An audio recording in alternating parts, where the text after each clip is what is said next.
Hello and welcome to yet another episode of The Founder. I'm your host Tasha Sejal. First of all, a big thank you going out to everybody who's following us, and of course to all the fans out there, the supporters as well. It is time for yet another exclusive interview. Today with me I have Sohail from the Pearl Studios. Hello Sohail, how are you? Doing very well, Tasha. Thank you. Okay, so tell us a little about yourself for those of you who don't know. Well, I've come from a jewelry industry. I've been in the industry for the last 6.5 years, and the journey has been quite exciting. So people know me today mostly for my jewelry related work and services, and been ending up to a place where we have come to a position of 2 stores, one in Kolpiti and one at One Golf Mall. So that would be a little bit of me. Awesome, congratulations on your success so far, and tell us a little bit about Pearl Studio and how it all started.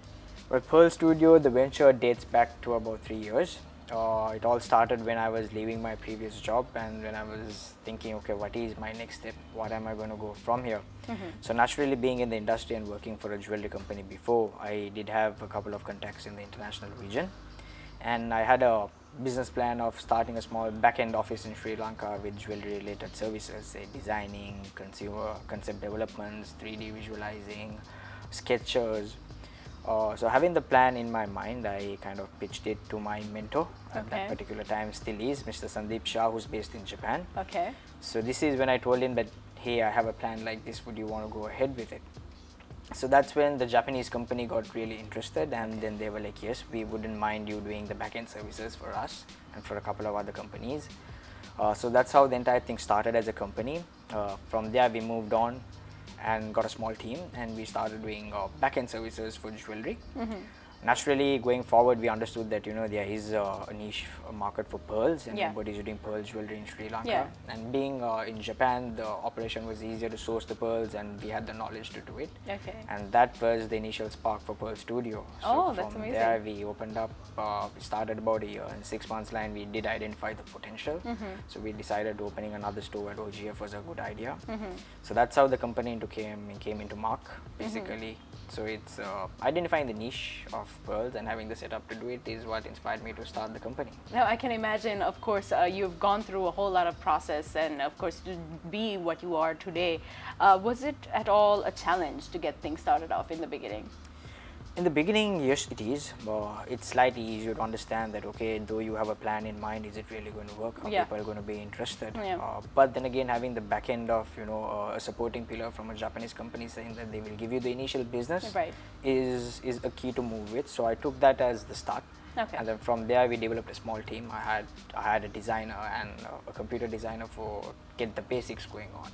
So that was the initial thing to start up with. But as once you have a small team and you keep doing it, and you actually see that it's going to a positive mark and you're getting more work, it just puts you everything into perspective to keep going forward. Awesome, and yeah, that's definitely a big push as well. What's the hardest decision you've ever had to make being in this company?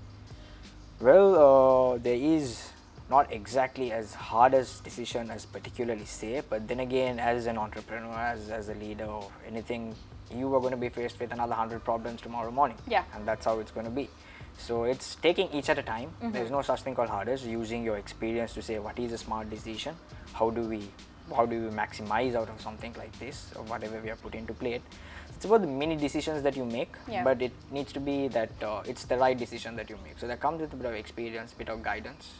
So I think take your daily challenge. There's nothing called as the hardest. Everything is going to be hard. Yeah, that's true. That is true. So one thing is, of course, getting into entrepreneurship and being your own founder. Was it hard to get financing in any way? Not in this particular project, because the business plan was approved by the Japanese company and they were ready to go for an initial investment with us. Because we were providing them a lot of services which would cost them pretty expensive in foreign countries. So this just laid out a foundation for me where I understood, okay, there is a potential for us to do. And ever since we have started it, of course, both the companies are benefiting. So is the Japanese company and the Sri Lankan company. So when there is an investment required, I have the confidence to go for it. So it's the confidence you build with your customers and your investors for you to keep going forward, especially as a small business. If you have someone giving you a little push, it's that confidence building you need to do with them so that you can go to the next level required. Yeah, and everyone's definition of success is different comparatively. What would you say is a definition of success that you rely on?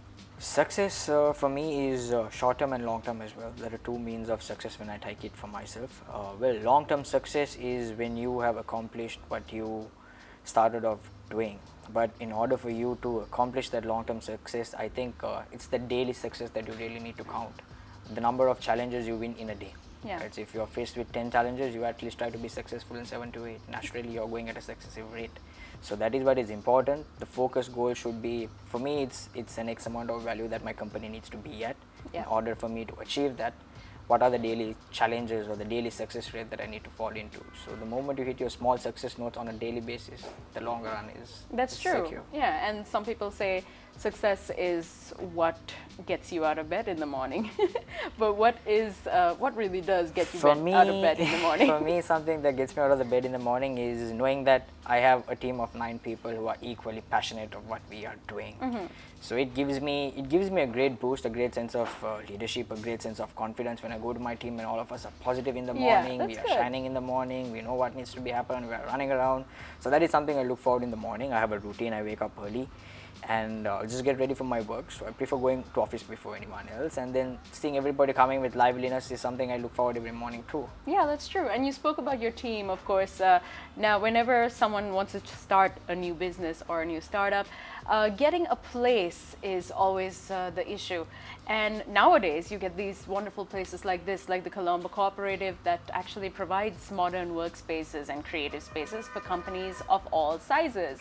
And this next question is a courtesy of the Colombo Cooperative. We would like to know what your favorite productivity hack is.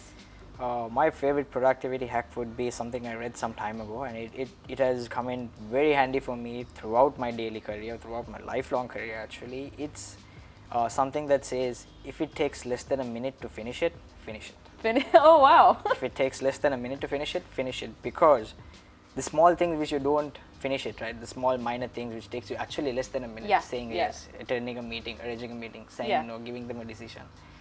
The more you clock that, the later on the bundle's huger. Right. So if it takes a minute, finish it. Like, over a call you can confirm something, finish it. It's done. It's off your list. Instead of pushing it back. Pushing it back. If it's less than a minute, do it then and there. That's less than a minute. Come on. Yeah. I get it. So that's my most productive hack, I would say. I tell it to everybody. If it takes less than a minute, do it now. That's a really good productivity hack. Actually, I haven't heard of that one. But moving forward with, of course, everything that you've done for the company Pearl Studio, what are you most proud of? Well, that is a tough one. I think the most proud moment would me for B is completely solely working in a company from a normal job to come into a position not 100% successful, but somewhere getting there for the recognition of work I've done is a really proud thing for me. And also the satisfaction and the proud feeling that your parents feel because of you are kind of wife. Right. It's a little emotional, but yes, I think that would be the proudest thing for me. And what are you hoping for in the year 2020 for your company? 2020 is a challenging year for us. I would say that compared to the past year, we have actually hit all our targets and all that. So we are looking at a positive year for us as a company. We have built a certain trustworthy customer base, and right now it's about capitalizing and getting into bigger markets. So that is where our focus is as a company. Yeah. Now that you're your own founder, of course, your own boss, would you ever consider working for someone else? Not exactly. I would prefer consulting people on businesses. That's something I would look into the future as well. But apart from that, I will still work for myself because I know I could manage something on my own. Yeah, so I think it makes it easier also because if you are working for yourself as an independent leader, you have the ability to schedule your life the way you'd like to. So I would take that advantage with the experience. So I would. And if you ever had the opportunity to sit with a founder of your liking, maybe local or internationally, who would it be? Well, the answer is, I would say 2 people actually.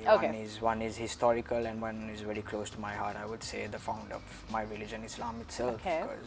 Because a person to have 1.8 billion followers today on earth following a particular religion to give that message is something incredible and huge. And of today's era, my personal favorite is not exactly a founder but leader, Okay. is Virat Kohli. Okay. Wow. The good. passion, the aggression, the leadership, and it's his style of work that I really love.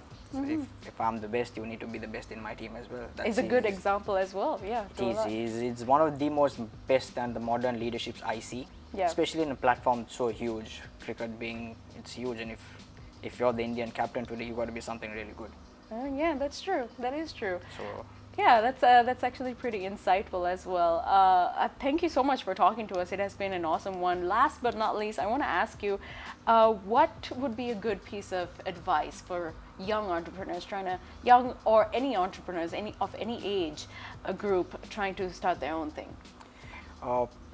the best bit of advice is, I mean, I don't know if it's the best, but something that has worked for me is how consistent you can be. Yeah. Right. That is peculiar for me, because if you are consistent on your daily basis on what you do, I think that will actually result into a lot of things. So you need to be smart, but you also need to be consistent of what you do, because it can't be that, you know, one day or maybe a month you're motivated and your pace is really up, and the next month you feel low key and you feel down. You got to be consistent if you really want to do a business. You can't. You are going to be faced with challenges.